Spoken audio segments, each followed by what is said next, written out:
કરતા હતા ત્યાં સુધી અમે થોડીક તૈયારી કરી લીધી કે ભાઈ એક કાગળ લીધું આપણે ડ્રોઈંગ શીટ, તમે કોઈ પણ કલર લઈ શકો છો, અને એ આ પંખા આકારનું કાપી અને વચ્ચે આ હાવેણાની બે હળીઓ જોડી છે અને પછી મેં સ્ટેપલર મારી દીધું છે. દેખાય છે ને આ સ્ટેપલર જુઓ, એટલે આ સળીઓ નીકળે નહીં, કાઢવી હોય તો નીકળે પણ આમ હલે નહીં.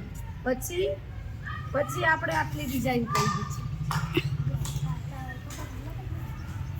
કેમ ન ખુલે? હરખું ભરા તો ખુલ્લું હોય છે, પેલા જો તો ખરી. પછી આપણે જો આ રીતે અંદર પણ ડિઝાઇન કરી દીધી.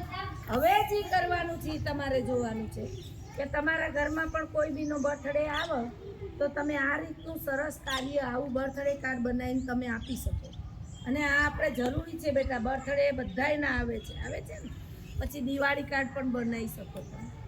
પછી લગ્નની પેલી એનિવર્સરી હોય તો એ પણ તમે બનાવી શકો છો. કોઈના લગ્ન હોય તો એનું પણ તમે આ કાર્ડ આપી શકો છો. તો છોડીએ ફોટો લઈ લેજો.